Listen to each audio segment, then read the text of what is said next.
Well, good morning, everybody. I'm Brandon Hamilton. Brooke has the day off. She's sleeping in right now.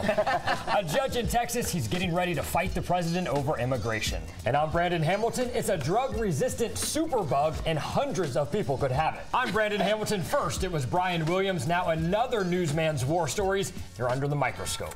Well, I'm Brandon Hamilton. 200,000 paychecks in jeopardy and a stubborn John Boehner.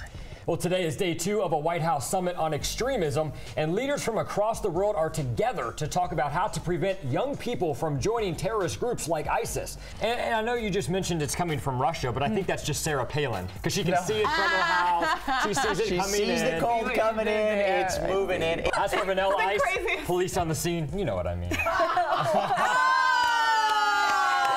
Guys, a lot of news to talk about today. First off, the fight over President Obama's immigration actions is right back where it started, at the border. A federal judge in Brownsville, Texas, a city right on the Mexican border, put the president's executive actions on hold late Monday night. All right, so it's just crazy. You go back to the early 1900s, Ellis Island. America was the land of freedom. Everybody come in and join, and now it's a little different now. So, you know, it's kind of two different sides of the fence here. Believe it or not, the National Security Agency's spying may be more widespread than we actually thought. A Russian security agency found personal computers in 30 countries thought to be infected with one or more spying programs closely tied to the NSA. Cameras on the front of your phones? Yes. They're looking at us right now. I feel that They're way. watching. They are. It's scary. I don't know if they are. Oliver's bundled up. It's cold and snowy in the east, though. Even the federal government is taking the day off. According to the Office of Personnel Management, federal offices in D.C. will be closed today because of snow. And please, give us some good news. Are we going to see any kind of warm-up? No. We have 25 in Kentucky. That is saying something. Back to you guys. Wow. Kentucky's my hometown. I'm glad I'm not in Kentucky right now. That's the hurt your face kind of weather. Yeah. All right. Well, the president isn't just waiting on approval of Congress in the fight against ISIS. Niha, what is he doing in the meantime? You could say that he's pretty busy. A nightmare for him. Also, a victim's worst nightmare. Having to make nice with an attacker. It's happening in the UK. And Ellen's here to tell us all about this. Yeah. Hey there, good morning. I'm Brooke Thomas. And I'm Brandon Hamilton. We appreciate you waking up with Eye Opener. The Pentagon is stepping up its attacks on ISIS. The U.S. is working to take back Iraq's second largest city, which some experts say is a key to beating the terrorist group. Now, together, American and Iraqi forces will line up as many as 25,000 troops to take on ISIS fighters in the city of Mosul. Now, the Pentagon says the campaign will likely begin in April or May, and on Thursday, President Obama wrapped up a 3-day summit aimed at ridding the world of extremism and groups like ISIS. People, the cold is also bothering a lot of people across the United States. It's even turning them against the Disney movie Frozen. What? A police department in Kentucky, my hometown, issued an arrest warrant. That's how we do it in Kentucky.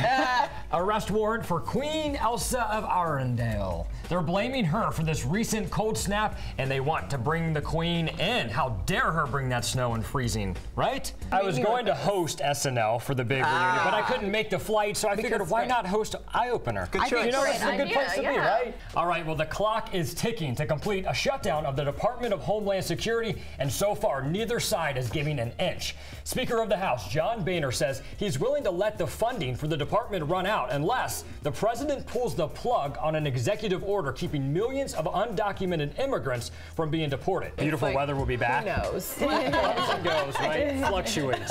Be ready for it. Hey, many of you don't have to deal with your usual rush to get the kids out of the door and ready for school today because it's President's Day. Gotta celebrate the presidents, right? Now, you might not be able to send mail or go to the bank, but today you can score some great savings. Seriously. This morning, we are showing you that just because you're a president, that doesn't mean you can't be cool.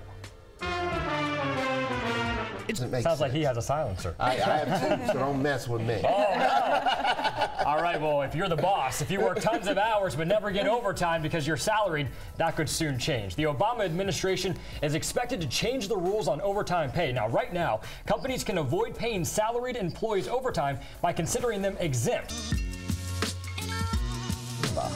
Good morning. I'm Brooke Thomas. And I'm Brandon Hamilton. Thank you for watching Eye Opener this morning. Yeah, let's get started with the news you need to know today.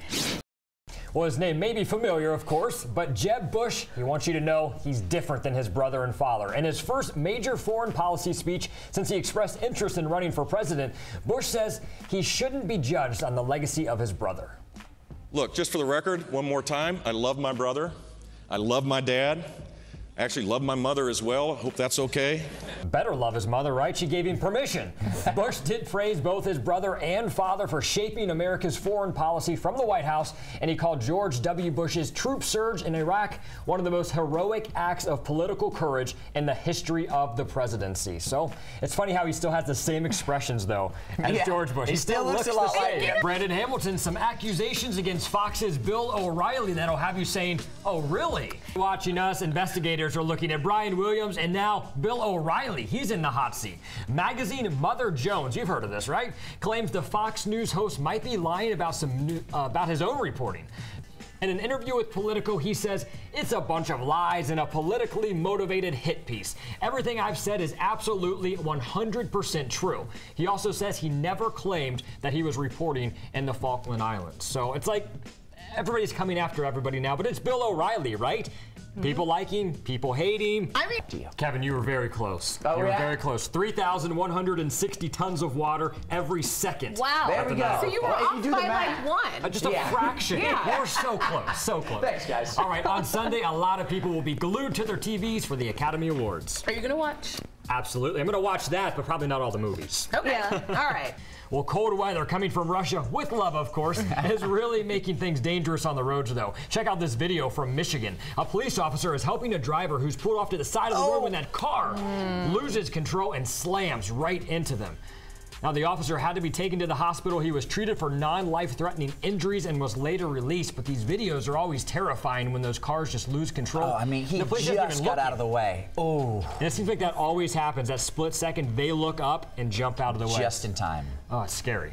Deadly road rage incident in Vegas. And now police believe they know exactly who pulled the trigger. Neha, apparently the victim knew her attacker. Yeah, police charged Tammy Meyer's neighbor. On Sunday, a lot of people will be glued to their TVs for the Academy Awards. Don't sit too close, though. yeah, Bad for the Alin eyes. knows what we should expect. Oh, yeah. though. Yeah, of course. It's one of those stories. I mean, it's a touching story. You know, she's going through something very serious right now, and that added stress to her life makes it a lot worse. So she just wants to alleviate that stress and focus on what's important, which is love and her health. And Facebook just creeps me out. This is You go to stupid. Google, you search something, it pops up on Facebook. It's like, stop watching me, please. Ridiculous.